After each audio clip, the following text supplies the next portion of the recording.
Over the years, I've had some talking points about how to make a mobile sim racer that does what we know mobile devices are capable of. I've just always felt like no mobile racing game has ever gone far enough to give us an experience that has been on PC since, well, Indianapolis 500 The Simulation by Papyrus, a PC DOS game from 1989. And Gran Velocita, with all of its innovation, is honestly a mixed bag. It has flashes of greatness, but falls short in many other ways. We finally have a mobile game with proper asymmetric car setup.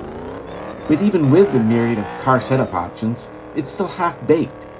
Honestly, if you took all of the setup features from Gran Velocita and merged it with all of the car setup options for Absolute Racing, it would be fairly complete in that realm.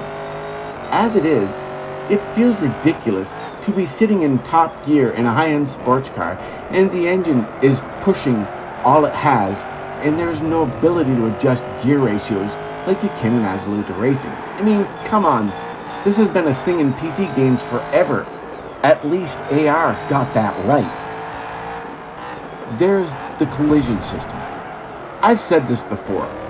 Either make the cars vanish from view when they pass through you, like in Real Racing 3, or require full collision.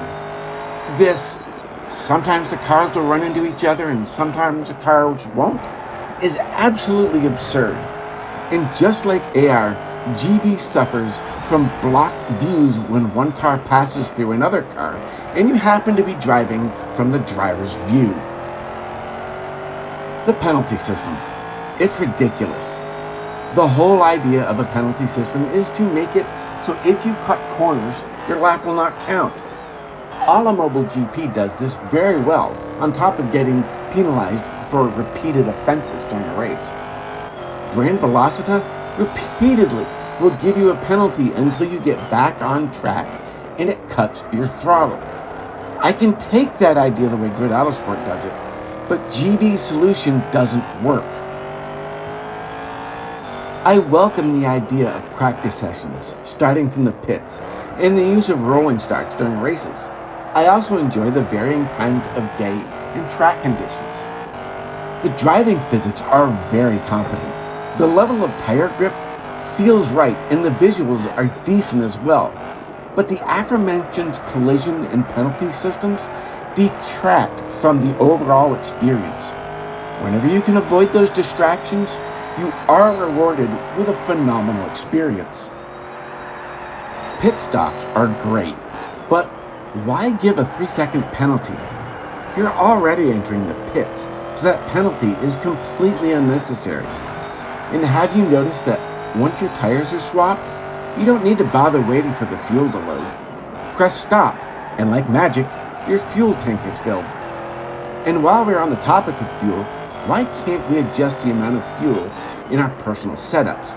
After all, fuel load should render performance variables based on how much fuel you have on board. Tire wear in the game is absolutely great, except for when you swap your tires in the pits. Your temps stay as if you haven't changed your tires, but magically, you've got all that grip back. Originally, they had a visual damage system, which required you to pay a small fee to repair the damage to make your car look pretty again.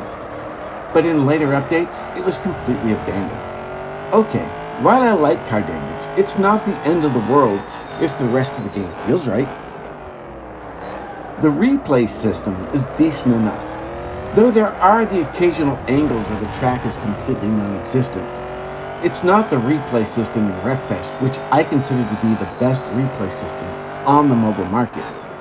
But for crying out loud, please give us replay practice sessions as well. The sounds, for the most part, are fairly good. I can't verify every car in game, but I can't complain.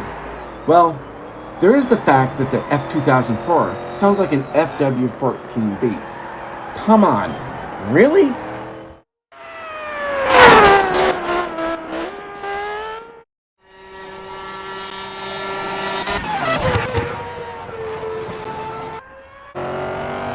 Continuing on, The myriad of game options is fantastic, from campaign mode to daily multiplayer, with quick races against the AI in practice sessions, and not to mention the full-on multiplayer system.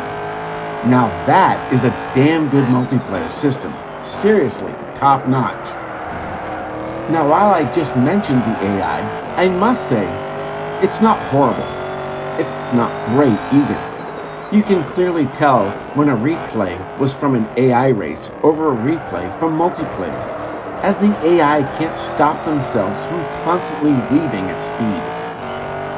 When it comes to how this developer monetizes this game, I'm a bit annoyed. The ad system is way too intrusive.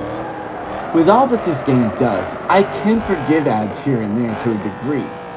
Do I like ads? No. But I can live with some. But this is a bit much. And then there is the expensive subscription service. Any system more expensive than iRacing's is ridiculous. Plus, GV is not at the level of iRacing by any means. It's a decent simulation in many ways, but it still leaves a lot to be desired. Fun fact, iRacing was developed by Dave Cameron and John Henry. Unless you're living under a rock, Dave Cameron is one of the gods of sim racing. Remember that game I mentioned at the beginning of this video? Indy 500 The Simulation by Papyrus? Yeah, that's Dave Cameron. And while it's a 36-year-old PC-DOS sim, it does what it claims it does. In the end, Gran Velocita can be a very good sim racing experience, but it has a lot of things to work out before it can be considered great. Now, if the developer can fix the complaints I have about this game, which really aren't that many, it would be one of the best mobile sim racers out there. But until then, it is what it is. Another mobile sim racing game that fails to deliver a true sim racing experience. I hope you enjoyed this video. Thank you for watching, and have a great day.